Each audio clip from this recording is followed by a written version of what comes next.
Alô, confraria, que bom que você clicou nesse vídeo, que bom que você está aqui conosco. Se você já conhece o nosso canal, bem-vindo de volta. Se você ainda não conhece, esta é a Confraria do Relógio, um canal aqui no YouTube onde se reúnem alguns especialistas em relógios, grandes convidados, convidados muito especiais, e você, que é um entusiasta ou um colecionador, ou alguém que apenas gosta e tem apreciação pelo mundo da relojoaria. Sejam todos muito bem-vindos. Hoje nós temos um convidado muito especial, mas não sou eu que vou apresentá-lo. Eu vou antes dar o meu boa noite para os meus confrades, Carlos Tibúrcio e César Rovel. Boa noite, Carlos. Boa noite aí a todos. Não podemos hoje estar reunidos fisicamente, mas estamos aqui pelo StreamYard, né? Usando a ferramenta de tecnologia que nos permite estar juntos aqui, e muito bom estar com vocês, né, com o nosso convidado Adriano, César, Caco. Boa noite aí a todos que nos ouvem também aqui e assistem. Boa noite. César, boa noite, tudo bem? Boa noite, Caco, tudo bem? Muito obrigado a toda a nossa equipe e a nossa audiência que nos prestigia, e também ao nosso convidado por dispor do tempo para nos atender. Aliás, apresente esse nosso convidado, que é a grande estrela de todos os programas relacionados com relógios nesse momento, né? Faz tempo que a gente está para entrevistar ele, aí estava difícil ajustar as agendas de todo mundo. Apresenta ele para nós, César. Na verdade, estamos aqui com Adriano Ramos Passarelli, relojoeiro profissional, entusiasta e conhecedor da relojaria, e autor do Obscuro, Glossário Ilustrado de Relojaria, o livro de maior sucesso do momento. Boa noite, pessoal, tudo bem? Primeiramente, obrigado aí pelo convite, pela oportunidade de participar, e exagero aí, que é o livro mais vendido do momento, quem dera, hein? Mas espero que uma hora seja, né? Espero que esteja fazendo sucesso aí entre os apaixonados aí por relojaria. Novamente agradeço aí o convite, a oportunidade de participar com vocês. O César e o Carlos mesmo, conheço eles de longuíssima data, né? Parece até que nos encontramos mais vezes na Suíça do que aqui mesmo no Brasil, né? Nas Baselworld da vida aí, a gente acabava se encontrando lá mais do que a gente se encontrou por aqui. Mas muito obrigado pela oportunidade aí, fico à disposição de vocês para o que vocês quiserem bater papo hoje. Obrigado por dispor do teu tempo aí para a Confraria do Relógio, Adriano. A gente quer falar, obviamente, vamos entrar no assunto principal daqui a pouco, que é o teu livro, mas eu queria saber um pouquinho mais do teu background, como é que você começou, como é que é essa tua formação de relojoeiro, né? Como que você caiu nesse mundo da relojoaria?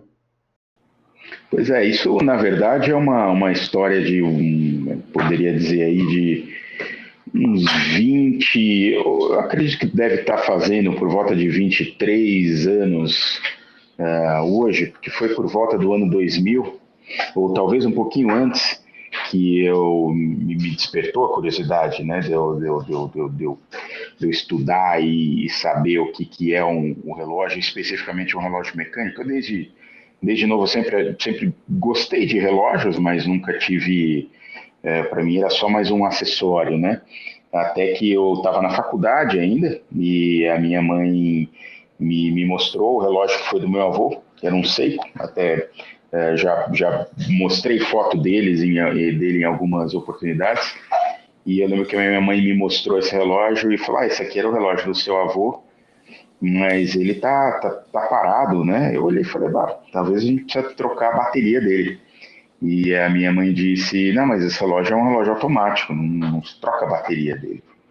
Eu falei: mas automático? Como assim? Ela falou: não sei te explicar como é, eu sei que você vai usando e ele vai funcionando.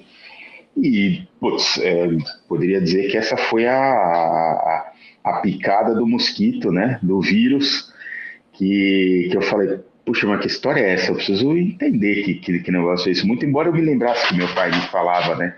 Que o relógio dele era um relógio que bastava ele movimentar o pulso, que ele continuava sempre funcionando, mas eu nunca dei muita bola, achava até que era meio gozação dele. E aí eu fui procurar entender o que era o relógio automático, né? E e descobri, ao pouco a pouco, que era o tal relógio que fazia o tic-tac, e aos poucos tinha muito pouco material. Na verdade, a gente for falar ano 2000, a internet não tinha tanta coisa assim. Não parece que faz tanto tempo, mas assim, perto do universo que é hoje, né? E eu lembro que eu me deparei aí meio que de cara com um fórum de relógios mecânicos do nosso amigo Flávio Maia, né? Um grande abraço para o Flávio, que com certeza vai assistir esse episódio. E ali eu comecei a encontrar não só gente que já era super estudada no assunto, como os caminhos de onde aprender, né? Um pouco sobre esse assunto. E, bom, não demorou muito para eu ver o quão fascinante era. E eu mesmo comecei ali até... Eu via que também tinham poucas pessoas que conheciam do assunto e podiam falar ali, discutir no fórum, e tinham mais dúvidas do que gente para responder essas perguntas, né? E eu falei, poxa, deixa eu tentar encontrar mais coisas em outra língua, e naturalmente em português, como até recentemente a gente não tinha nada, e consegui encontrar livros, já existia o Time Zone, que na época também era a referência sobre relojoaria na internet, e ali aprendendo pouco a pouco, e nessa ânsia de tentar também responder as perguntas que ficavam no ar, eu fui pesquisando mais e mais, o que acabou me levando até alguns anos a começar a escrever para a revista Pulse, né? Então, assim, até a minha trajetória como escritor de artigos de relojaria começou aí, e acabei me tornando um profissional da área, né? Surgiu a oportunidade de eu poder trabalhar com relógios, porque não é a minha formação é arquitetura e urbanismo, né? E eu acabei podendo entrar no ramo, numa assistência técnica, que era onde eu ia ter maior contato, né, com os relógios. Então essa foi a oportunidade, e praticamente a minha virada de rumo profissional, e desde 2006 eu trabalho no ramo, sempre na parte de gerenciamento, até que 3 anos atrás, praticamente, quase 4, eu decidi que eu acho que eu gostaria de ser um relojoeiro mesmo, porque no fim das contas era o que eu sempre gostei, era dos relógios, da máquina e tal, e assim, uma posição administrativa ao longo do tempo, além de limitar esse meu contato, estava talvez até me afastando pouco a pouco assim, do que eu realmente gostava. Então tive essa decisão de me tornar um relojoeiro profissional. Não tive formação com isso, mas enfim, nessa altura do campeonato eu já tinha mais de uma década de contato com relojoeiros e aprendendo dia a dia com eles o máximo que eu podia observar, né? Também foi uma ideia que naturalmente foi bem aceita pela empresa, né? Pela Watch Time, pelo Mauro, obviamente, que topou a ideia e deu essa oportunidade. Então tive essa nova, pelo menos parcial, mudança de rumos para me tornar um relojoeiro profissional, que eu já sou agora há 3 anos, né? Mas o livro era uma ideia engavetada aí há pelo menos uns 10 anos, sim. Só uma coisa que eu queria comentar, você está falando da sua carreira como relojoeiro, né? Agora. Sim. Né? E um fato curioso você está transmitindo diretamente da sua bancada de relojoeiro, correto? É isso? Sim, estou nesse instante aqui, aproveitei a oportunidade e estou transmitindo aqui da própria oficina da Watch Time em São Paulo. Broadcasting diretamente do seu local de trabalho atual. Você pode virar um pouquinho a câmera e mostrar algumas ferramentas suas aí de trabalho? Posso, claro. Bom, essa aqui, fazer uma visãozinha aqui, toda a nossa oficina. Uhum. Né? A gente tem, então, os equipamentos de teste aqui atrás, um pequeno estoque de peças ali. E aqui na minha bancada tem algumas, que eu fiz uma baguncinha aqui, que eu pus o livro na frente, tinha o meu suporte, mas aqui um pouquinho das minhas ferramentas. Aqui um mecanismo que estava aí, não sei se está possível ver, mas estava já pronto para eu fazer uma manutenção. Alguns relógios que eu estou testando, alguns que eu ainda vou fazer. E essas são as... E o que você, em que movimento você estava trabalhando aqui antes de começar a entrevista? Só uma curiosidade. Num 7750. Um Tag Heuer 7750, acabei um. Na verdade, eu estou fazendo aqui estou em teste de um Tag Heuer um calibre 6, que na verdade é um 2892, né? Um Omega 1128, que é um Seamaster GMT. Ele teve um probleminha na roda de arraste dele, aquela roda que salta o ponteiro de horas de hora em hora. Às vezes ele tem um probleminha de quebrar a molinha e depois de alguns anos ela quebrou, precisou fazer a troca. Nesse caso foi só isso, então ele está em testes aqui. E terminei um Tag Heuer, um Aqua Racer com 7750 e agora comecei a desmontagem, né? Amanhã eu termino a desmontagem para pôr para lavar. Mais um 7750 também, um Tag Heuer, dessa vez um Carreira. Eu ultimamente tenho feito bastante 7750, tenho ganho aí uma boa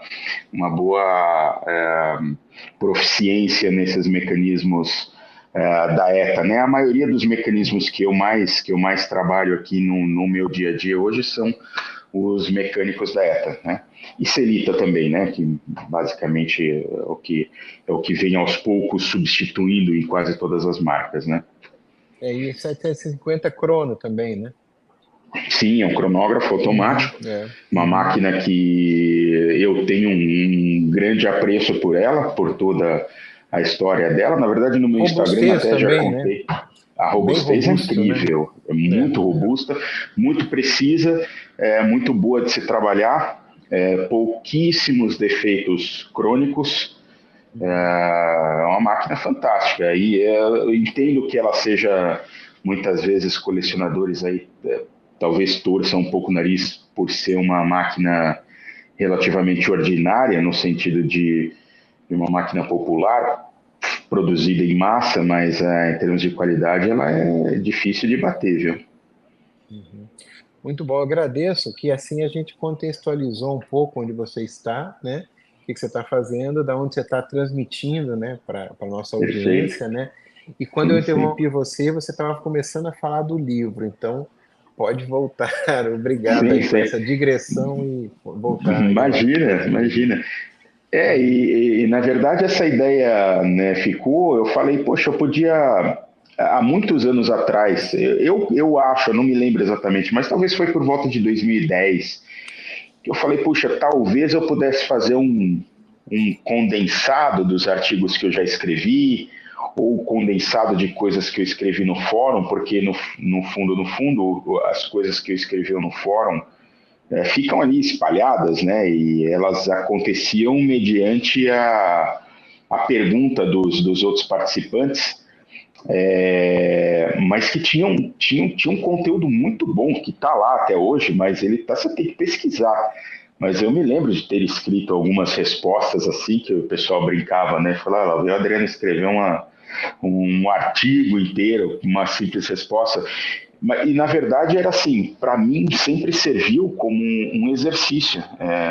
Puxa, você escrever sobre aquilo que você está pensando ou estudando, nossa, não tem ferramenta mais incrível para você fixar, né, amalgamar aquela ideia na sua cabeça. É um exercício muito legal. E eu, aos poucos, fui juntando isso, mas 10 anos atrás, ou um pouco mais, você tinha que depender de uma editora para publicar um livro, não existia essa oportunidade de você. Então você tinha que ser por meio de uma editora, tinha que fazer uma tiragem grande, a venda tinha que ser física, então, enfim, era tudo muito complicado, acabei engavetando, né?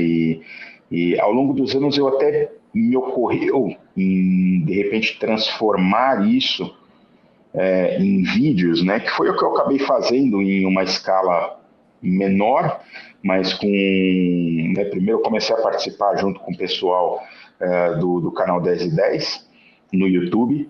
Depois fiz o meu canal com conteúdo mais técnico, que a ideia era justamente, de repente, falar, poxa, será que, de repente, aquele material que daria um livro, se eu dispuser ele em vídeo, será que é uma boa ideia?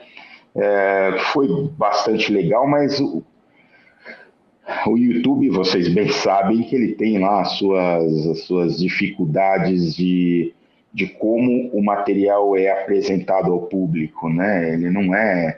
Enfim, a qualidade do material não é o que importa para o YouTube, né? Então, eu voltei, dei um passo atrás e falei, não, talvez um livro ainda seja mesmo o melhor caminho para eu condensar esse material que eu tenho para oferecer, que não existe em língua portuguesa, né? E que tem um valor, né? Assim, não tenho nenhum melindre em dizer que, enfim, é um conhecimento que pode valer, que as pessoas estão dispostas a pagar, né? Então, por que não? E fui pesquisar e já sabia que existia, mas não sabia que podia ser, que eu conseguiria fazer isso sozinho, né? De publicar um livro sozinho. E hoje, com as ferramentas que você tem, não só da Amazon, mas de algumas empresas aqui no Brasil, você consegue, lógico, você precisa dominar algumas habilidades aí, até de edição de capa e tudo mais, mas você consegue fazer um livro absolutamente sozinho. É só você produzir o material no formato que é necessário, e essas empresas publicam, fazem a impressão sob demanda do livro. Então, cada pessoa que compra o livro, na verdade, o livro vai uma ordem para a gráfica imprime e manda para a casa das pessoas. Naturalmente, eu posso pedir algumas cópias para mim, é assim que eu faço as cópias autografadas. E deu certo, acabou. E o mais curioso aí é que, como a gente até conversou, né, embora eu já tenha falado, mas não sei se todo mundo sabe que o livro, na verdade, o glossário foi um side project do meu livro, né? O meu livro mesmo que eu estava escrevendo era esse, que ainda está para ser lançado com uma boa parte do material que eu produzi ao longo dos anos. E ele precisava de um glossário. E enquanto eu estava ainda escrevendo ele, eu percebi que estava dando já bastantes páginas, né? E eu falei, quem sabe se eu parar por aqui e separar as duas coisas, até por uma questão de espaço físico, né, no livro. E acabei fazendo uma pausa e me dedicando ao glossário, que começou a se tornar uma coisa enorme. Nesse caso, você é o autor, o editor, diagramador, tudo, né? Tudo, divulgador, tudo, né? Você só teve uma editora, uma impressão que foi feita, mas você fez tudo. Exatamente, exatamente. Né? Exatamente. Então, assim, eu usei as minhas habilidades aí com Photoshop, Adobe Illustrator, essas coisas todas, para produzir, que no fim das contas era a parte mais difícil, para mim, pelo menos, assim, escrever era a parte fácil, fazer isso tudo, lidar com todas os pormenores aí tudo, né? Sim, sim. E acabou acabei até criando uma espécie até mostrar aqui acabei criando uma espécie de uma identidade visual que os meus próximos livros vão seguir.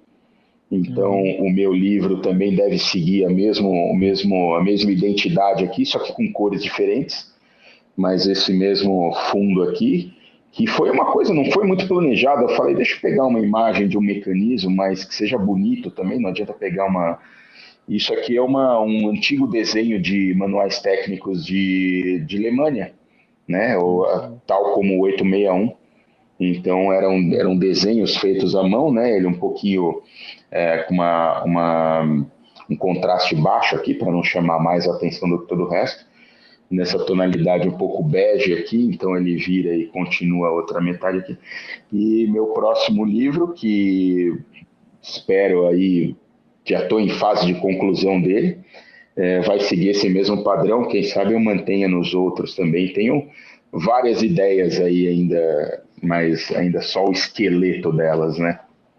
E você no livro, no glossário, você Adriano, colocou tudo em português? Você passou tudo para português? Como é que você fez? Tudo em português. Na verdade, quer fazer alguma pergunta? Caco também? Caco? Finaliza Não. a resposta dessa. Sim, na verdade, uma das coisas que me ocorreu foram duas, né? Eu via que alguns glossários, eles tinham suas traduções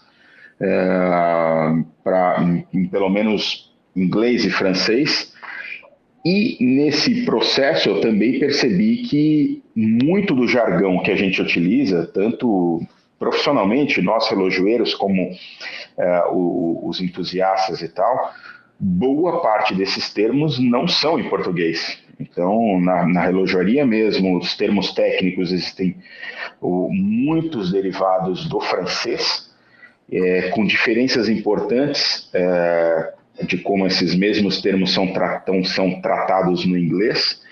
E nós, em português, ou usamos os termos em francês ou um aportuguesamento, né, desses termos. Então, eu falei, eu acho que é importante eu colocar esses termos traduzidos, né, tanto para o inglês como para o francês. Então, basicamente, a organização do livro ela é em ordem alfabética, né, como um glossário deveria ser, mas em que eu consigo fazer, por exemplo, eu tenho os termos em português, né, e a tradução deles em inglês em vermelho e em francês em azul. E, naturalmente, muitos termos que já são em francês, não é difícil achar algum aqui, como, por exemplo, um termo que a gente usa bastante, bombé. Então, ele já é um termo em francês que até os americanos usam esse mesmo termo, né? E uma coisa, um fenômeno que eu percebi é que até pela carência de material em português sobre relojoaria, muitos entusiastas, principalmente os mais novos, utilizam muitos termos em inglês. Então, eles se acostumaram a tratar a tampa de fundo como caseback, a luneta como bezel, o fecho como clasp. Então, eu tive que também acabar colocando esses termos, porque talvez um novato ele vai estranhar se eu colocar todos os termos em português, vai ter até dificuldade em encontrá-los. Então, eu tive que adicionar esses termos já em inglês, né? Citando, olha, procure, enfim, o termo em português, que, por exemplo, tem um dead seconds, né? Vide segundos mortos, ou encontrar mais algum exemplo aqui. Um bem comum aqui, o deployant, entendeu? Na verdade, todos nós, aliás, dificilmente a gente chama ele de fecho borboleta ou algo assim. Mas acaba sendo, né, o fecho, por exemplo, fecho basculante, a gente quase não chama assim, acabou ficando no nosso jargão esse deployant, né? E naturalmente por essa mesma razão, até eu estou terminando a tradução deste livro, porque meu plano é que todos os livros sejam traduzidos para o inglês também.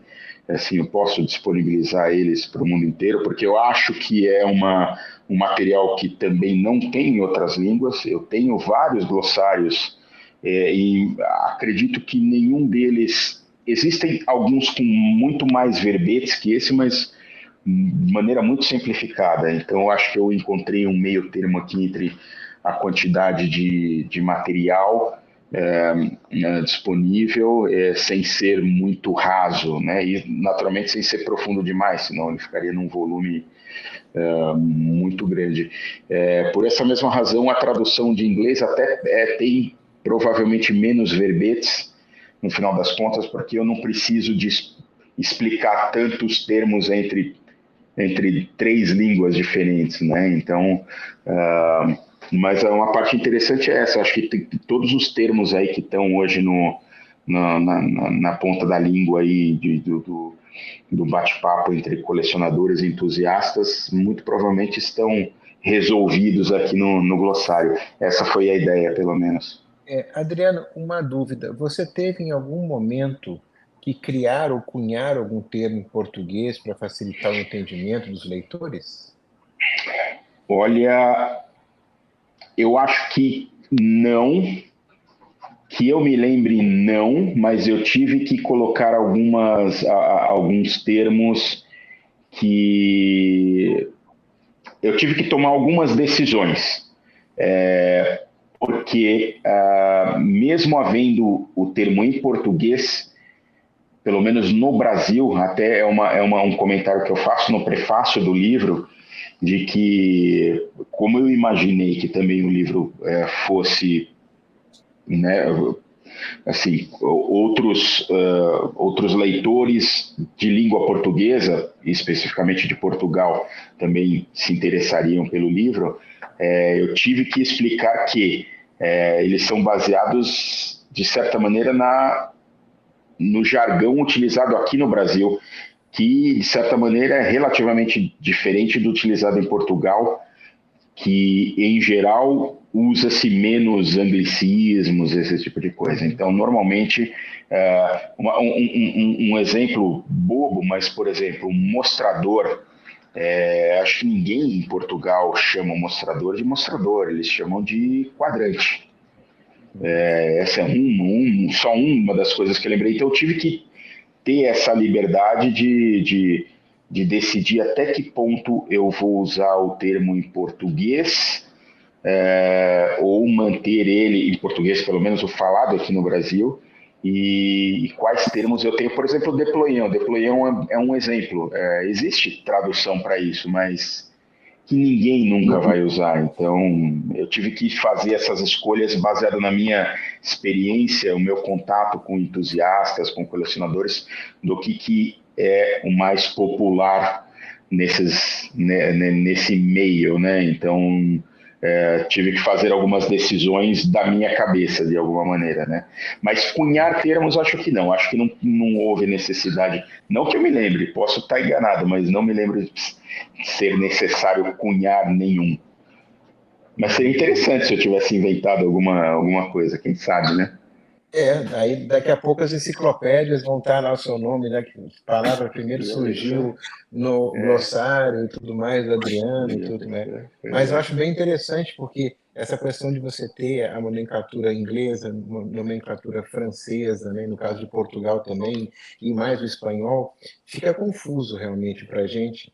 Né? Nós, assim, vamos dizer que trabalhamos nessa área de jornalismo falando em várias línguas, né? Sim. Realmente é confuso às vezes, né? Em espanhol também é confuso, é bem diferente também em espanhol. Entendeu? Passou na minha cabeça incluir o espanhol, mas eu falei, né? Quem sabe, talvez uma segunda mostrador, edição. né? Vamos ver se eu estou certo. O mostrador pode ser o cadran em francês, o dial em inglês, quadrante em português, e se eu estou enganado, em espanhol, o quê? Esfera? Eu não sei se Esfera. em espanhol. Oi? Carácula. Esfera também. Esfera também. E, na verdade, em português lusitano também é aceitável esfera. Tem muitas traduções de manual técnico que trata como esfera. Mas veja só, hoje quando eu vou conversar com o pessoal mais jovem e entusiasta, quase ninguém chama de mostrador, eles chamam de dial. Olha, esse dial é bonito, vocês já devem ter percebido. E eu imagino, não tenho a menor pretensão de querer ditar a regra do que é certo e errado, mas tive que me lembrar disso e escrever, porque eu tenho que colocar lá o dial, o termo dial, vai estar lá, vide mostrador, porque vai ter alguém que vai procurar, deixa eu ver qual é a definição de dial, né? Não, mas assim, quando você faz vamos ver, essa explicação, né, você vai justamente pelo sentido das palavras, né, o que ela significa. Demonstrador em português que ele está mostrando alguma coisa, né? Às vezes o cara repete dial sem ter noção de que aquilo significa algo que está sendo mostrado. Então, é muito importante você ir no sentido das palavras para poder entender o que de fato elas são, o que significam, né? Quer dizer, você está sendo um pouco de professor de português também, em tudo isso, né? Eu entendo a minha responsabilidade, não tinha como eu fugir dessa responsabilidade de certa maneira, ditar quais são os termos que a gente deveria usar. Quando eu faço esse vídeo, tal coisa, eu fatalmente estou, assim, querendo dizer que, olha, o mais aceitável é esse termo aqui, não é o caseback, é o tampa de fundo, ou não é o bezel, é a luneta. Então eu tive que fazer essa escolha, né? Sem a pretensão de estar certo ou errado, mas eu tive que fazer essa escolha até para não ficar repetindo as mesmas descrições, né? Enfim, não é uma tarefa fácil, essa parte não é fácil. É muito difícil você dar um nome para a coisa e entender o significado dela e tudo mais. Quer dizer, eu admiro muito os professores, vamos dizer, de português, da nossa língua e de outras línguas também, né? Que você dá um nome para uma coisa é muito importante, assim como você dá um nome para o seu filho, e como tem até na Bíblia, né? Que o homem deu nome aos animais, né? Então, isso não é só figurativo, isso tem um significado lá na frente muito importante de você entender a origem da coisa, a função e tudo mais, né? Então, e por isso é tão importante, e eu admiro tanto o trabalho seu aí do glossário, que é muito trabalho realmente, parabéns. Imagina, obrigado. Eu fico, como eu falo, essa responsabilidade é até um pouco, me intimida um pouco, mas eu não tinha como fugir dela. Eu tive, no meio do caminho, eu percebi que eu falei, eu vou ter que, o que eu escrever aqui vai ser a referência.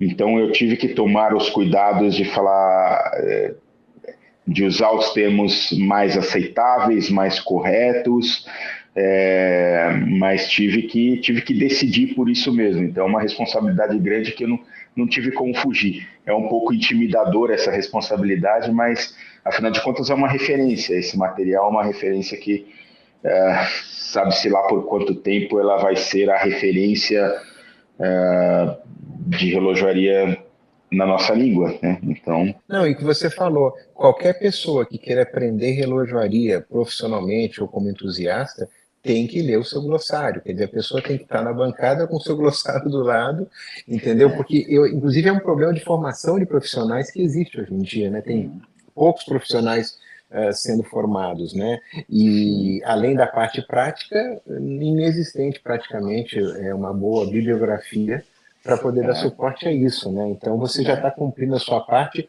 com uma excelente bibliografia, uma excelente referência, né? E eu costumo falar com todas as pessoas, falo isso muito, né? Falta um bom profissional, faltam bons profissionais dessa área de relojoaria, né? Tanta gente jovem aí que poderia se interessar por isso e ver como uma carreira e que não está seguindo, segue outras coisas, tudo mais, às vezes, né? E quanto à necessidade, vocês aí sentem a necessidade de novos profissionais, né? Então é uma coisa também, no caso do Brasil também, eu estava outro dia conversando sobre isso, você vê pouquíssimas mulheres no Brasil, eu nunca vi nenhuma, trabalhando em bancada, e quando você vai à Suíça ou outros países, você vê uma quantidade igual de homens e mulheres trabalhando em bancadas, às vezes em funções diferenciadas e tudo, mas também é uma falta, né? O que eu acho uma pena enorme, porque eu gostaria muito que tivéssemos mais mulheres trabalhando nesse ramo, porque o que a gente faz, especialmente o relojoeiro, é um trabalho, sem querer ser, né, puxar a sardinha, mas é um trabalho muito minucioso, que precisa de muito capricho e muita atenção aos detalhes. E, na minha opinião, não tenho a pretensão de estar certo, mas as mulheres são muito melhores, na média, que os homens para isso. O relojoeiro, eu sei que eu sou consciente do meu capricho, do meu cuidado, assim como sou dos meus colegas, mas assim, na média, as mulheres é algo muito mais natural. Você até pode treinar qualquer pessoa a ter esse nível de atenção e detalhe e concentração, mas eu sempre tive a impressão de que as mulheres são mais hábeis na média para isso, tanto é que não é raro que os trabalhos mais finos e às vezes mais delicados, vocês sabem até melhor do que eu isso, na Suíça normalmente são realizados por mulheres, por exemplo, ajuste de espiral, colocação de cifras, controle final, o próprio controle de qualidade. Controle de qualidade, exatamente. Eu já fui em muita manufatura que mostravam toda a manufatura, aí no final o controle de qualidade era um pessoal feminino, é aquela que pega lá aquele microscópio e mostra para você aqui, ó, tá tudo direitinho aqui, o acabamento, tudo certo, né? Eu sinto, quer dizer, além, né, a gente falou de dois problemas, né, a falta de novos profissionais, né, e também a inexistência, até onde eu saiba, de profissionais femininas, que seria excelente realmente, entendeu? Eu não sei, uma questão cultural aí que nós temos. A minha própria decisão em me tornar um relojoeiro passou por essa questão também. De certa maneira, eu inevitavelmente eu pensei assim, poxa, acho que esse ramo não está faltando pessoal administrativo para esse ramo, mas técnicos estão. E no fundo, desde que eu entrei para a profissão como relojoeiro profissional, eu não conheço nenhum outro que tenha entrado. Então, assim, eu também, de certa maneira, me coloquei na posição de me coloquei numa profissão em que a mão de obra é muito escassa, e, como eu disse, eu sou um dos poucos que entrou, que decidiu se tornar relojoeiro nos últimos tempos. Então é muito difícil encontrar profissionais dispostos. Ao mesmo tempo eu entendo que o treinamento não é algo simples, é algo custoso, mas esse é um problema que tem acontecido no mundo inteiro, na verdade, né? A mão de obra, o gargalo, principalmente no setor de reparos, tem sido um gargalo no mundo inteiro, porque a gente está falando de um ramo que não é como um relógio, no fim das contas, não é como um micro-ondas que você usa ele por 4, 5 anos, ou sei lá, ele quebra, você joga fora e compra outro. Os relógios mecânicos, essa indústria deve estar produzindo hoje, vocês devem saber melhor do que eu, mas vou dar um chute baixo aí, só a Suíça, mecânicos devem produzir o quê? 15 milhões de relógios, todas as manufaturas, eu não tenho ideia. Vocês devem ter melhor essa ideia, mas vou chutar um número mais ou menos, uns 15 milhões de relógios todos os anos entrando no mercado, que vão precisar de manutenção, e eles não saem do mercado. E pior, nos últimos anos, pior ou melhor, né? Nos últimos anos, com essa coisa de Instagram, esse boom de relógios, a gente percebe pelo nosso dia a dia aqui a quantidade de relógios que ninguém dava bola, que estavam encostados numa gaveta porque era do avô, como isso começou a pipocar no Instagram para todo lado, muita gente lembrou, nossa, lembra aquele relógio do avô, vamos pegar ele, vamos mandar para fazer a restauração. Então a gente tem não só esses milhões de relógios que a indústria tem colocando todos os anos, como o pessoal está tirando da gaveta os produzidos há 30 anos atrás, 40, 50, 60, 70, 80 anos atrás, isso está virando, e não tem fim, o relógio mecânico, ele permite isso, então a conta não fecha, você não tem a quantidade de profissionais entrando, e os profissionais estão à necessidade de que sejam profissionais cada vez mais aptos para trabalhos mais finos, porque a qualidade, eu vejo por mim mesmo, desde que eu trabalho nesse ramo, se eu pegar a média da qualidade dos relógios que entravam numa assistência técnica, como eu sempre trabalhei em assistências que, por exemplo, eram autorizadas do SWAT Group, eu via isso acontecer. Então, Tissot, Omega, se você pegar o nível ali de Omega, é um relojoeiro que era apto para mexer num Omega há 15 anos atrás, ele ficou para trás, porque hoje o nível de exigência é muito maior. Todas as marcas têm feito relógios cada vez mais finos, cada vez mais relógios mecânicos. Então, não adianta só entrar mais um, sem o menor desprezo, mas o ramo não está precisando de mais técnicos que só troquem pilha, precisa cada vez mais de especialistas muito finos. Então... E também, é lógico, se você não tem uma quantidade de profissionais, né, para dar conta do trabalho, começa a ter prazos muito longos, né? Isso pode afetar a percepção do cliente, né, do usuário final, de que fica meses e meses, né? Entendeu? No caso específico de onde você trabalha, o serviço é 1000%. Eu sei que vocês se esforçam bastante, mas, por exemplo, nos Estados Unidos, às vezes eu ouço algum comentário de amigo que mandou um relógio lá nos Estados Unidos com um Omega, com uma manutenção, e os caras falam 9 meses, 1 ano para retornar, entendeu? E isso, às vezes, com a pessoa que está do lado de lá, fica meio desanimado, né? Entendeu? Então, realmente Eu posso dizer aí, sem o menor puxa-saquismo, porque eu já estive também na ponta ali, como gerente geral da empresa, eu sabia dos prazos e das exigências das marcas.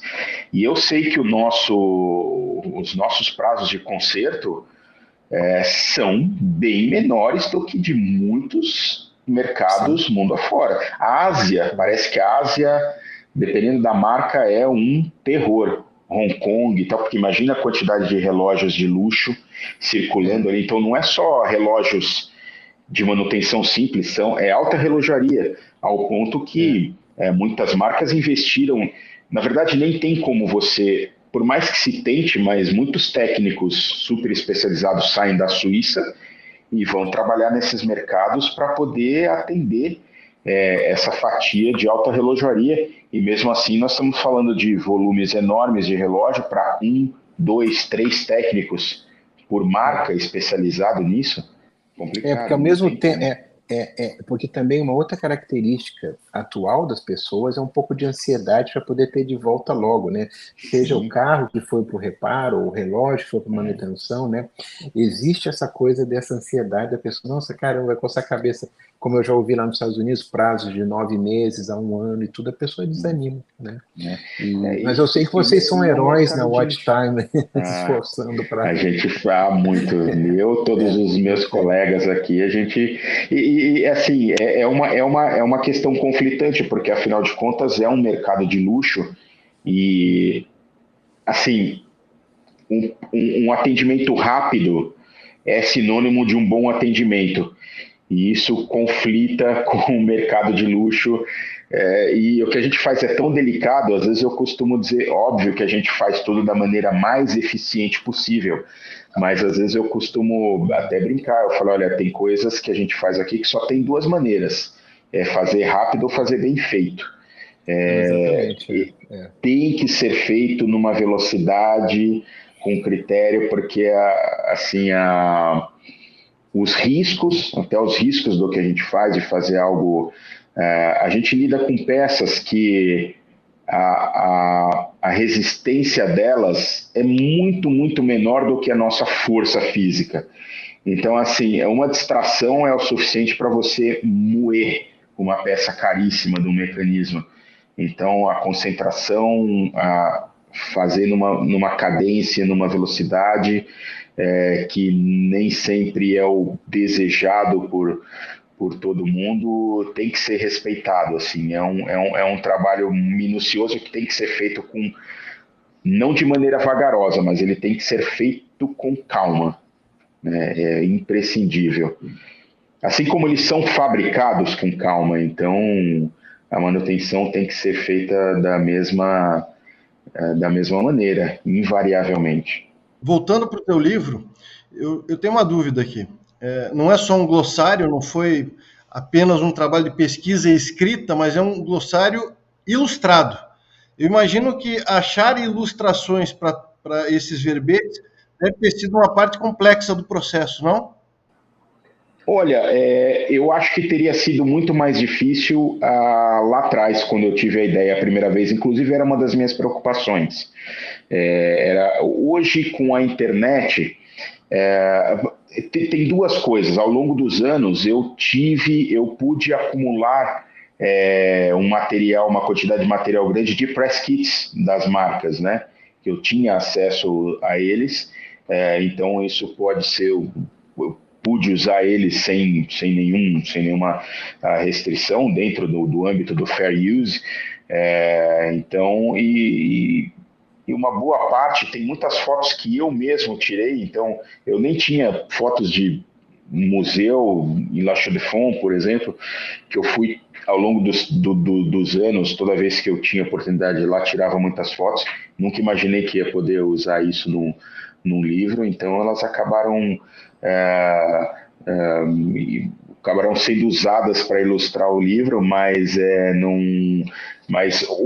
se eu tivesse tentado fazer isso há alguns anos atrás, teria sido mais difícil. Hoje eu acho que a disponibilidade de fotos de alta resolução, porque imagina também, olha, a primeira vez que eu tive essa ideia, boa parte dos press kits nem eram disponíveis virtualmente, eram CDs. O Carlos e o César lembram. Aliás, mais do que isso, tinha alguns press kits que não vinha nem o CD, vinha as fotos em papel fotográfico, que se você quisesse, você ia ter que escanear para colocar na sua revista, no seu... Seja lá você voltava de Basel World com uma mala pesadíssima de papel, ainda tinha que chipar uma outra mala também pelo correio, pelo DHL, o que for, terrível, né? Amigo, só uma licença, agora eu tenho que sair, eu deixo com vocês aí, eu acho que eu já falei muito também. Agradeço, eu tenho outro compromisso aqui, e agradeço muito a vocês, e vocês, bola para frente, continuar falando. Adriano, obrigado. Caco, César, gente, boa noite aí para vocês, tá bom? Obrigado, tchau, você, gente. Carlos. Obrigado. Tchau. Valeu, Carlos. Um abraço. Obrigado. Eu queria te perguntar o seguinte, sua formação é basicamente autodidata, né? Sim. O que você recomenda para alguém que esteja assistindo a gente e que queira, de repente, ingressar nessa profissão hoje em dia? Qual o caminho que ela deve tomar? Olha, eu acho que eu tive esse privilégio de poder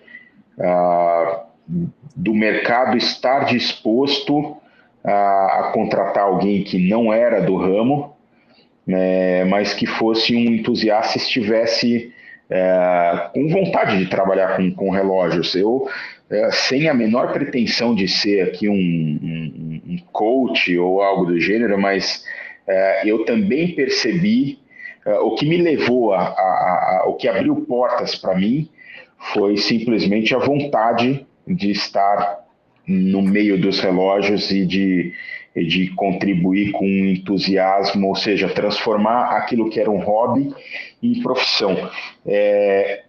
E, ao longo do tempo, eu também percebi que este ramo é carente também de profissionais assim. Não querendo dizer que alguém que trabalha com isso não goste disso, mas nem todo mundo escolheu realmente trabalhar com relojoaria. Então, eu acho que as empresas, como eu posso dizer, eu acho que eu poderia dizer isso em nome da Watchtime, por exemplo, que é uma empresa que tem suas portas abertas para quem tenha vontade de trabalhar com isso e possa colaborar, porque acho que você ser um bom profissional, você gostar daquilo que você faz, é muito mais do que meio caminho andado para você ser um bom profissional. A gente, sem querer também tecer exatamente uma crítica, mas a gente sabe, às vezes, principalmente no setor de varejo, muita gente que trabalha ali com relógios, mas que, puxa vida, não tem vontade, não gosta, não aprecia aquilo. E isso não é nenhuma coisa que eu estou dizendo, porque eu não sou exatamente o consumidor desse tipo de produto, né? Não sou exatamente o perfil do consumidor, mas a gente sabe, a gente está em contato com colecionadores e com consumidores muito mais ávidos, é uma reclamação constante de que ou eles se deparam com, às vezes, vendedores que não estão muito afim ou não entendem, ou, pelo contrário, eles ficam muito surpresos quando se deparam com um vendedor que é um apaixonado. E ainda bem que nós temos tido aí no mercado gente muito boa, em algumas boutiques de marcas, aí gente realmente afim e que gosta de relógios. Então, eu acho que, olha, se a pessoa for muito, tiver realmente a vontade de mudar de carreira e trabalhar com isso, eu acho que tentar encontrar um espaço aí, tanto no varejo, ou quem sabe em assistências técnicas, demonstrando o seu empenho e sua vontade de trabalhar com isso, eu acho que na falta de um termo melhor, eu acho que roubaria o lugar daqueles que não estão tão afim ou que não necessariamente fazem isso por escolha. Até porque a gente trabalha com um negócio que é muito emocional. Então, o relógio, ou muito ou completamente, né, vamos dizer assim, diferente de... ninguém precisa comprar um relógio mecânico, ninguém precisa comprar um relógio de luxo. Tudo que envolve esse ramo são escolhas emocionais. E se você tiver da outra ponta alguém tão apaixonado quanto, pelo menos essa é uma das vantagens que eu posso dizer que eu angariei clientes e amigos ao longo dos anos por isso, porque eles vinham falar comigo e ficavam entusiasmados de ver que eles tinham do outro lado do balcão alguém tão entusiasmado quanto eles, e hoje de saberem que hoje tem um cara com o mesmo entusiasmo consertando os relógios deles, entendeu? Então, eu imagino que seja algo prazeroso, essa indústria precisa abrir mais os olhos para isso e dar oportunidade para quem queira realmente trabalhar com isso, e estando numa loja, numa joalheria ou algo assim, muito provavelmente é um bom caminho para quem tem o tino comercial, né, nesse lado do varejo, e para quem tem a vontade técnica e de aprender. De novo, a gente tem a dificuldade de uma escola de treinamento, tem esse projeto da Watch Time, né, da escola de relojaria, mas mesmo assim não é algo simples, não é um curso para você ensinar alguém do zero, não é algo rápido de se fazer, né? Então, e custoso também, né? Tudo que a gente lida são materiais muito caros, ferramentas caras, o espaço é caro, então não é... Por exemplo, é o tipo da coisa muito difícil de você fazer por correspondência. Não é impossível, mas é difícil. Você precisa de uma tutoria bem próxima, né? Então, esse é um problema até no mundo inteiro. São poucos os países que dispõem de treinamento formal para profissionais reparadores de relógio, né? E eu acho que ler muito. Hoje na internet tem bastante coisa, bastante vídeo de relojoeiros. Esse muito provavelmente é um bom caminho para ver como os profissionais trabalham. O que mais se vê hoje em dia são as próprias marcas desenvolvendo seus próprios centros de formação, né? Sim. Essa é uma tendência, porque eles viram que não havia alternativa. Se eles quiserem manter, e ainda assim foi um movimento relativamente tardio, porque mesmo assim eles não conseguem formar profissionais no mesmo volume que a demanda requer, mas a tendência é essa, eles formarem profissionais dentro das próprias fábricas para trabalhar nos centros de assistência mundo afora, né? Tanto é que muitos centros de treinamento já se deslocaram para esses mercados. Então, os relojoeiros, lembram, na Ásia mesmo, Hong Kong, tem centros de treinamento das grandes marcas já em Hong Kong, então o cara nem sai de lá, ele já é treinado no próprio país. Então isso é algo que é a tendência, né? Infelizmente no Brasil a gente sabe que para uma empresa estrangeira vir para o Brasil é um negócio, a gente sabe, né? Os custos Brasil, tanto é que a tendência nos últimos anos, infelizmente, foi a contrária, né? Foi a de que as empresas estabelecidas aqui terceirizassem esses serviços. Logicamente que foi bom para empresas como a Watchtime, que sempre foi uma empresa terceirizada, né? Não é um braço dos próprios grupos, mas ao mesmo tempo é um sinal de que nosso país, se fosse... E veja só, o México, que é o México, não é um negócio muito, muito diferente enfim, é América Latina, com o perdão tanto quanto a gente, mas tem lá um centro de formação do SWAT Group, quer dizer, até lá existe, o mercado consegue trabalhar. Aliás, o mercado de luxo, vocês sabem melhor que eu isso, mercado de luxo no México, muito mais desenvolvido que o do Brasil, que deveria ter um potencial muito maior, mas a gente consegue ser pior e ser mais difícil para uma empresa, e esses últimos anos, né, a gente viu o que aconteceu com o nosso câmbio e tudo mais, e aí foi a gota d'água para as empresas que fizeram planos lá na primeira década dos anos 2000,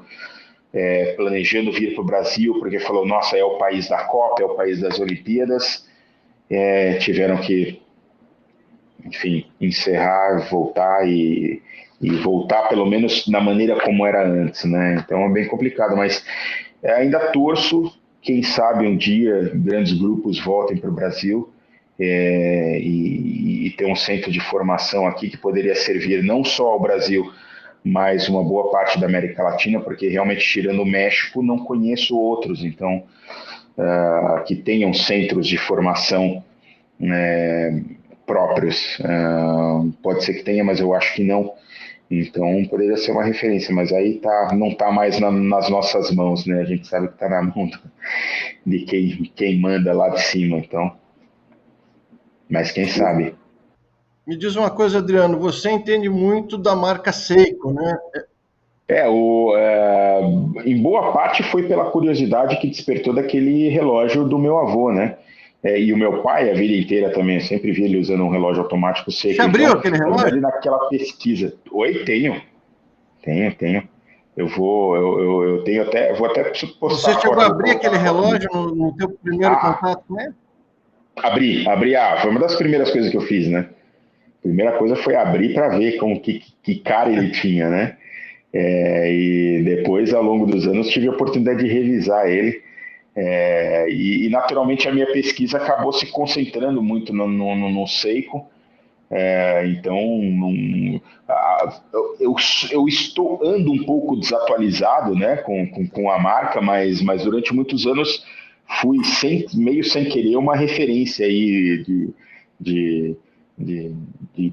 como entendedor da marca Seiko, mas tenho um enorme apreço pela marca. Você comentou também sobre as suas visitas a museus, né? Você tirou muita foto, tem muito material. Imagino que também já tem visitado muitas manufaturas.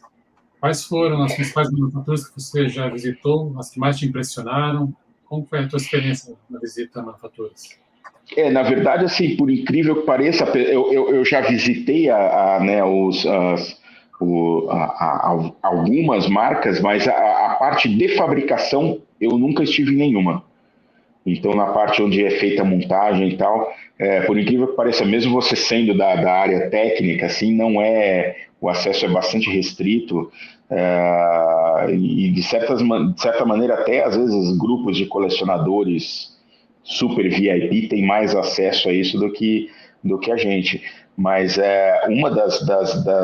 uma visita relativamente informal, mas para mim foi inesquecível, foi na Audemars Piguet, em Le Brassus, na oficina de restauração, que na verdade até hoje onde era a fábrica original, né, o edifício original da Audemars Piguet, e a pequena oficina de restauração que funciona lá. Tive a oportunidade de conhecer um dos chefes lá da oficina, que é o Francisco Passandan, um espanhol, sim, uma pessoa sensacional, que ele né, se autodenomina como um eterno aprendiz, e peças, simplesmente, o trabalho que é feito ali é um negócio de outro mundo.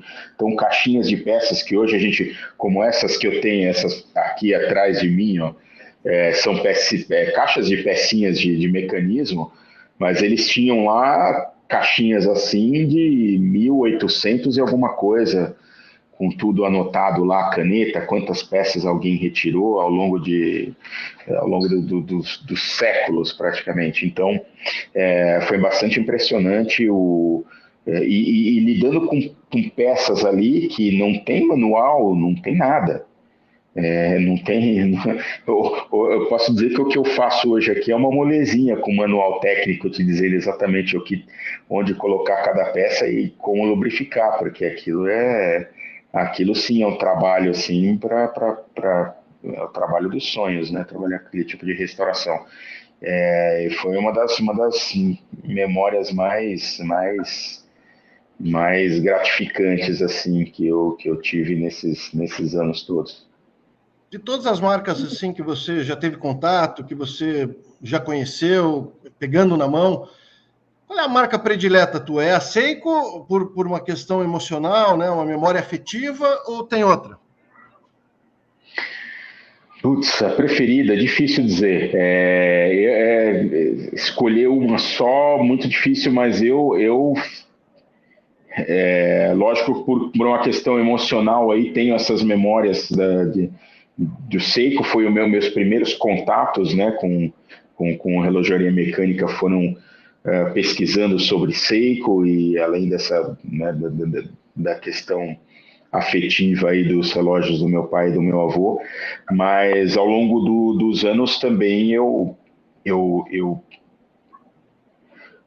criei um enorme apreço pela Omega, não só pelos modelos que tinham. Eu não sei também até que ponto isso não ficou no meu imaginário ali no meu início de adolescência, com o relógio do James Bond. Eu acho que isso teve um peso ali, ficou no meu imaginário. Assim, Rolex, por exemplo, Rolex, todo mundo sempre ouviu falar em Rolex, a vida inteira eu ouvi falar em Rolex, então para mim era. Mas aí quando eu via numa vitrine algo um pouco mais, eu tinha uma sensação de maior exclusividade no Omega, e principalmente sendo o relógio do James Bond, talvez isso tenha tido um impacto, e em pouco tempo que eu comecei a ter contato com isso, talvez também por influência de ter tido contato com colecionadores que eram grandes colecionadores de Omega, mas isso me despertou. Falei, opa, se tem tanta gente interessada, porque é um negócio realmente bacana. E aí quando você começa a entrar na história de um Watch e um Constellation e tudo mais, aí acabou se tornando, né, uma das minhas marcas prediletas e da que eu mais pesquisei ao longo de todo esse tempo, né? Qual relógio que você usa no teu dia a dia? Eu tenho alguns. Hoje eu estou usando até mostrar ele aqui. Esse é um Merci, é um relógio francês, é uma marca meio de boutique de design francesa, mas até o Rodin fez uma versão, né, especial com eles. Aliás, eles estão com uma linha, ainda continuam com esse modelo, né, o LMM01, mas com alguns mostradores diferentes, muito bonitinho. Um relógio, ele tem acho que 38,5 de diâmetro, corda manual, né, uma ETA 2801. É um reloginho bem, bem bonitinho aqui, é o que eu tenho usado ao longo desses dias aqui. Mas eu não tenho mais uma coleção muito ampla, não. Na verdade, colecionar começou a se tornar muito caro. Um dos fenômenos que eu vi ao longo dos anos foi isso. Assim, eu já tive condições de ter Speedmaster, alguns ao mesmo tempo, e hoje é uma coisa. Os que eu tinha mesmo, eles começaram a valer tanto que, para mim, por mais que eu gostaria de ter ficado com eles, mas eu falei, não faz mais sentido para mim. E, de certa maneira, ao longo do tempo também, eu perdi um pouco aquela ânsia de ter relógios. Eu tenho contato com eles todos os dias, então muita coisa que eu tinha vontade de ter era porque eu também não tinha contato. Então, a única maneira de eu ter contato era tendo o relógio. E hoje eu vejo tanta coisa que satisfaz a minha ânsia com a relojoaria. Então, o meu trabalho é mais um privilégio também. Até pensando aqui, até ele satisfaz de graça o meu desejo por relógios, né? Eu ainda ganho para isso, então não tenho mais tanto aquela ânsia de ter os objetos, né? Mas realmente se tornou, todo mundo aí que está há mais de uma década lidando com isso sabe que, nossa, ficou muito difícil pro afegão médio ter uma coleção razoável de relógios, né? Complicado. Então eu não tenho uma muito difícil. Então eu não tenho nada expressivo na minha coleção, não. Se você não tivesse uma limitação de orçamento, qual seria o relógio dos sonhos que você gostaria de ter? Olha, eu tenho gostado muito do que a A.J. Moser tem feito. Eu acho que são relógios fantásticos. Tenho gostado muito dos Ferdinand Berthoud. É um negócio assim, super nichado, né? Eu, ao longo do tempo, eu perdi um pouco dessa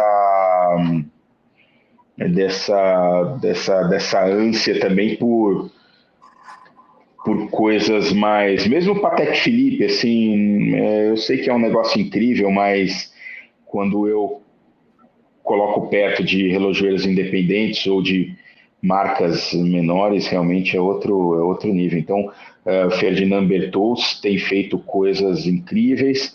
Quem sabe um Roger Smith, né? Então, essas seriam minhas escolhas aí, sem limite orçamentário, seriam coisas desse tipo.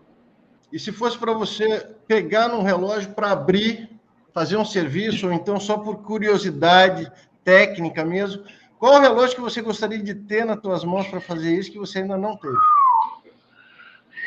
Poxa, que eu não tive, a lista é gigantesca. Até mesmo aqui no nosso dia a dia tem mecanismos aqui que ainda não estão no meu escopo aqui de competências, mas eu gostaria de, qualquer Patek Philippe, na verdade, moderno ou antigo, quem sabe algum calibre clássico que tenha sido campeão de cronometria, como um Zenith 135, é um negócio que não sei se alguma hora eu vou ver. Não tem nada demais, é um calibre corda manual, como qualquer outro, mas gostaria de ter isso em mãos, e talvez algum super complicado, um turbilhão. Quem sabe um dia eu faça. A Watchtime, a gente tem um relojoeiro que é especializado nos turbilhões da Tag Heuer, mas é só ele que mexe, né? Eu só dou uma olhadinha por cima do ombro assim, mas quem sabe uma hora, né? Pelo menos é algo muito interessante. Mas se eu pudesse, assim, qualquer peça de alta relojoaria, se eu puder já começar a me especializar, gostaria muito. E um Atmos. O Atmos é um relógio que às vezes aparece e eu me lembro que eu gostaria. Esse é um que eu gostaria de me aprofundar um pouquinho mais nele, assim, ganhar um pouquinho de tarimba nesse tipo de mecanismo. Mas a lista seria infinita. Nossa, como relojoeiro, Não dá nem para imaginar. E ao mesmo tempo eu não sei nem, tem coisas que são um pouco amedrontadoras. Eu não sei se eu gostaria de, sei lá, revisar um calibre 89 da Patek. Eu ia desistir na terceira peça ali, já ia ficar maluco. Então aquilo ali é até assustador. Mas algo assim muito, não precisa ser complicado, mas algo extremamente fino, eu já ficaria muito satisfeito. Por exemplo, sei lá, um Philippe Dufour Simplicity, que também é um relógio corda manual, mas eu gostaria de ver aquilo com os meus próprios olhos e ver aquilo que só o Philippe Dufour viu quando ele construiu e montou. Nossa, isso seria um sonho mesmo. Mudando um pouco de assunto, Adriano, César. Fala um pouco sobre o seu envolvimento com charutos. Continua aí na tua apreciação por charutos? Pois é, sim. Bom, também charuto também é uma brincadeira que também ficou cara, né, ao longo dos anos. É um negócio que, aliás, é uma coisa curiosa, tem aí meio um paralelo com relógios, porque do mesmo jeito que os mesmos relógios subiram muito de preço, não só no Brasil, não é uma questão de câmbio, subiram de preço em dólar internacional, os charutos também. Então, os charutos de entrada começaram a ficar mais caros ao longo dos anos, em Cuba mesmo, né? Então, charutos que a gente tinha aí por volta de 7 dólares, 8 dólares, e que eram excelentes, começaram a quase duplicar de preço, então também é uma brincadeira que começou a ficar um pouquinho mais cara, mas ainda tenho bastante charutos que eu pude comprar na Suíça, que é um mercado incrível para isso, alguns que eu comprei em Cuba também, mas no Brasil ficou muito caro. E também um outro problema que também semelhante com um dos relógios, que é as falsificações, né? A quantidade de charuto falsificado que tem por aí, então tem que tomar cuidado também na hora de comprar charuto, né? Então, mas eu não deixei de apreciar, não. Uma das coisas que também que eu ao longo dos anos mudei um pouquinho também foi o rumo para o lado dos cachimbos, que pelo menos é um ramo, é uma coisa que não virou moda. Então os preços não dispararam, quase não mudaram, na verdade. E a Suíça é um lugar muito bom para se comprar tabaco de cachimbo. Então sempre que eu vou para lá tenho a oportunidade, trago alguma coisinha lá. Até porque no Brasil aí que não tem mesmo, a gente não tem nem os tabacos nacionais não são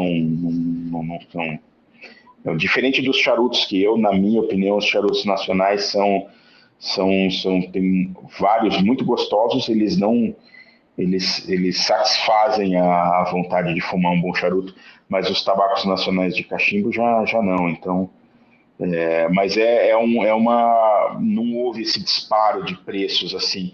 Uma lata de cachimbo, de tabaco de cachimbo, na Suíça mesmo, nunca mudou de preço nos últimos mais de 10 anos.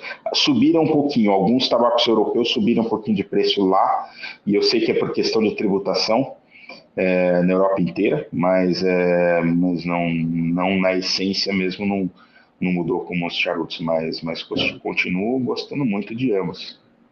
Você já falou que o glossário ele derivou de um livro que você estava fazendo. Qual é o teu próximo projeto nessa parte de escrita, né? Qual é o teu próximo projeto autoral?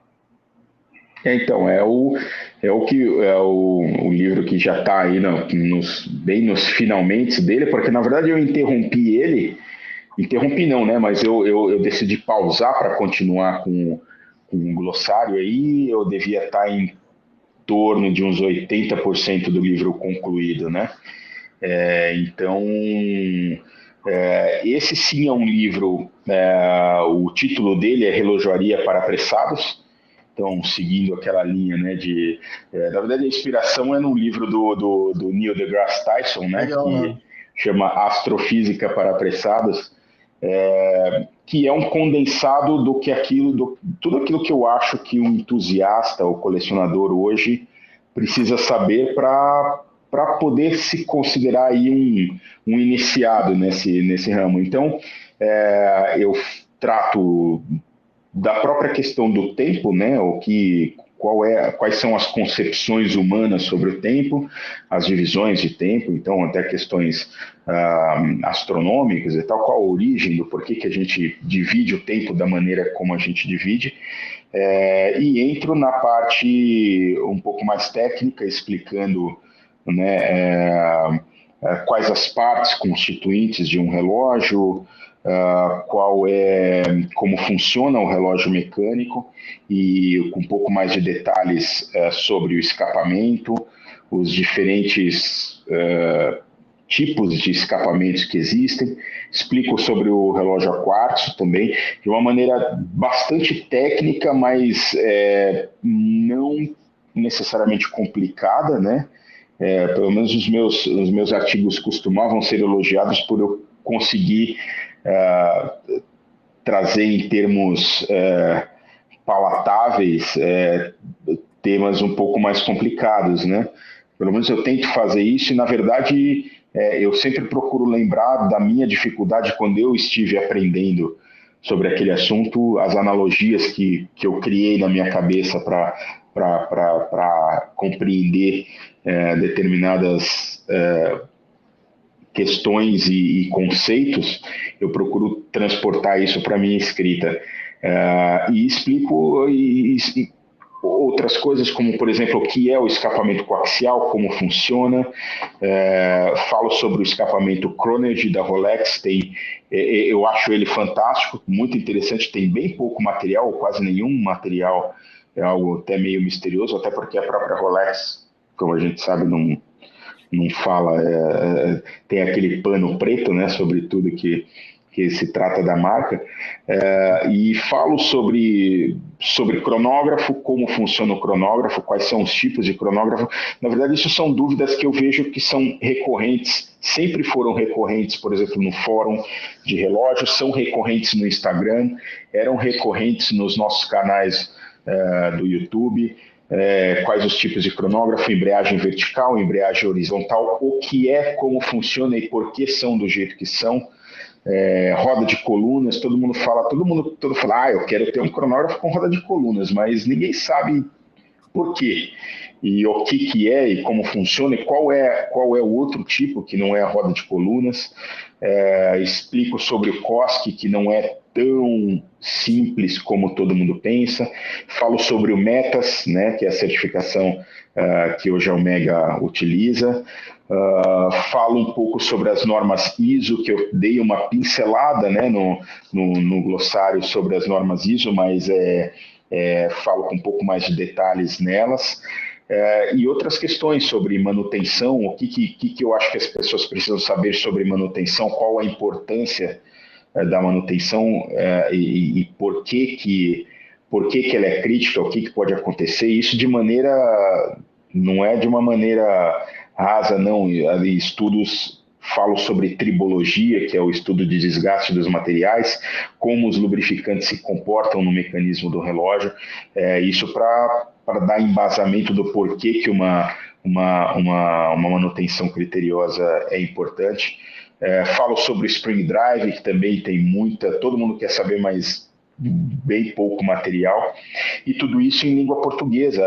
São materiais até difíceis de encontrar, mesmo em inglês, por isso que eu acho que o livro provavelmente vai ter uma boa aceitação mesmo mundo afora, né, em inglês, mas que em português aí que a gente realmente não tem nada sobre esses temas. Então, são coisas... falo também sobre selo de Genebra, sobre o Qualité Fleurier, quais são os critérios de qualidade, que acho que são coisas muito bacanas e bem pouco exploradas aí nas rodas de bate-papo entre colecionadores. Então, eu pelo menos vou dar bastante assunto para todo mundo conversar sobre.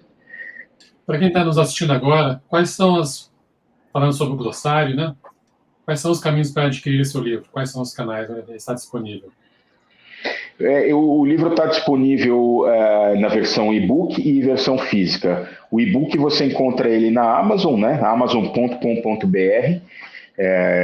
Quem for assinante do Kindle Unlimited consegue ler o livro de graça. Se tiver o Kindle Unlimited, o livro é gratuito, consegue ler quantas páginas quiser, na hora que quiser. Caso não seja assinante, você pode comprar o livro e você vai ter sempre acesso a ele no computador, ou no celular, ou no tablet, ou no próprio Kindle, naturalmente, né? Então, já nesse formato que se adapta a qualquer tela. E nas versões físicas, eu tenho ele disponível na loja do Clube de Autores, que é www.clubedeautores.com.br, tanto capa dura quanto capa comum, e tem ele disponível também na plataforma do Wiclap, só em capa comum. Muito provavelmente, se pesquisar no Google, como essas plataformas também distribuem em outras plataformas, como estante virtual, etc. e tal, também é capaz de encontrar lá, mas às vezes talvez com um preço um pouquinho superior, porque tem né, o repasse entre uma loja e outra, mas no Clube de Autores e na Wiclap é onde você consegue as versões físicas do livro. Lá no meu, para quem quiser chegar nesses links também, no meu Instagram, na bio tem lá os links fixados, né? Meu Instagram é ARP Watches, né? De Adriano Ramos Passarelli Watches, ARP Watches tudo junto. E lá na bio tem os links para chegar direto para a compra do livro. Bacana. Mostra o livro de novo aí para nós. Aqui, ó. Esse aqui, eu recomendo a versão capa dura, que é uma reversão, uma versão de luxo. O livro ele tem 320 páginas. A versão em capa dura é em papel couché 150 gramas. A versão de capa comum é um papel um pouquinho mais fino, mas ainda assim é um couché 90 gramas, é um papel muito bonito, principalmente para as ilustrações, né? Então, assim, é um papel, deixa eu ver se eu consigo mostrar o brilho dele aqui, que é um livro, aqui, não sei, ó, dá para ver como ele reflete a luz, né? Então, aliás, essa é uma fotinho aqui de um modelo de clepsidra lá do Museu Internacional de Relojoaria de La Chaux-de-Fonds, foto que eu mesmo tirei, que por acaso acabou sendo usado um dia para o livro, mas aqui dá para ver o reflexo da luz, né, do papel couché, um papel muito bonito. E, bom, o livro, o capa dura pesa mais de 1 quilo, a lombada costuradinha aqui, ou mais de 1 quilo não, o embalado ele pesa mais de 1 quilo, mas acho que dá 970 gramas, então é um belo de um livrão aqui, capa com laminação fosca, muito bonito, vale a pena. Ele é um pouquinho mais caro porque a impressão dele é cara mesmo, né? Não tem como escapar disso, principalmente por ser praticamente todas as páginas coloridas, né? Mas foi uma surpresa para mim que muita gente acabou preferindo o capa dura. Eu fiquei preocupado no início, eu falei, puxa, ele é mais caro, acaba sendo caro, mas tenho vendido bem mais capa dura do que o capa comum. E muita gente compra o livro físico e compra o e-book também, porque por ele ser uma espécie de um dicionário, né, ele é uma ferramenta de pesquisa, não é um livro que, ou pelo menos para muita gente, não vai ser só um livro que você vai ler ele de ponta a ponta e encostar para ler, sei lá, ou nunca mais ler. É um livro que toda hora vai surgir alguma coisa para pesquisar. Então, a versão e-book é bacana porque você carrega para consulta, né? Você carrega ele no bolso, abre em qualquer lugar e consegue consultar os termos de maneira bem facilzinha, bem bacana. E os próximos livros também vão ser disponíveis também em capa dura e capa comum e e-book. E logo eu vou concluir já a tradução dele também para o inglês. Devo terminar em talvez 1 ou 2 semanas. Aí vai estar disponível só na Amazon, embora eu acho que eu talvez até disponibilize, pela facilidade, até consiga disponibilizar nessas mesmas lojas, mas na Amazon, para ele ter alcance global. O pessoal mas esses livros também, vale a pena dizer, para quem for de Portugal ou for brasileiro que estiver em outros países, ele também está disponível na Amazon, nos Estados Unidos, na Amazon.com, ele é impresso lá, e na Amazon da Espanha. Muita gente de Portugal tem comprado ele na Amazon da Espanha ou na Amazon da França, Amazon.fr ou Amazon.es. Então já tenho algumas cópias vendidas lá também, capa dura e capa comum. Cara, parabéns de novo aí pelo teu trabalho. É uma obra realmente que fazia falta no mercado nacional e que eu não tenho dúvidas que vai acrescentar também no mercado internacional. César, alguma consideração final? Em primeiro lugar, te dar os parabéns, né, para o Adriano, pela iniciativa, né, a gente sabe como é difícil fazer isso no Brasil. É uma coisa, vamos dizer assim, pioneira, né, e é um trabalho muito louvável. Também te agradecer, né, não só pelo livro, mas também pelo teu trabalho, desde lá do fórum, né, que para mim você sempre foi uma referência, né, foi para mim uma grande inspiração e de aprendizado, né. E ao longo dos anos aí, te admiro mais e mais no teu trabalho. Muito obrigado, César. Ficou lisonjeado aí. Muito obrigado pela oportunidade aqui de falar sobre minha trajetória aí, sobre o livro, e fico sempre à disposição aí, sempre que quiserem bater um papo, para mim é sempre um prazer. Para nós também, com certeza. Vamos marcar outras vezes, sim. Adriano, muito obrigado realmente pelo teu tempo, pelo papo maravilhoso. Eu tenho certeza aí que depois dessa conversa, quem ainda não tinha assistido tuas entrevistas aí nos outros canais que falam de relógio, com certeza vai querer adquirir esse glossário da relojoaria, essa maravilha que você produziu. Obrigado mesmo pelo teu tempo e eu tenho certeza que nós vamos marcar aí outras oportunidades, outros papos aí com você, tá? Vamos sim, por favor. E agradeço novamente aí, deixo o meu abraço para o Carlos também. E em breve a gente marca mais algum bate-papo aí. Fico à disposição. E você que nos assiste, muito obrigado. Se você ficou até o final desse vídeo, com certeza você ama relógios. Se você ama relógios, tem que se inscrever no canal da Confraria do Relógio aqui no YouTube. Por favor, faça a sua inscrição, ative o sininho para você receber mais e mais dos nossos vídeos, né? Toda semana tem novidade aqui. E se você se inscreve e ativa o sininho, o YouTube sabe que você quer receber esse tipo de material e sempre vai estar entregando para você e sinalizando para você quando tem novidade por aqui. Se gostou do vídeo, deixa o seu like, deixa aqui o seu comentário aqui embaixo. Aliás, se você tiver alguma sugestão de entrevista ou de vídeo, temas para vídeos que você queira que a gente produza aqui no canal, a Confraria do Relógio existe exatamente para isso, para agradar você e para trazer assuntos que sejam do teu interesse.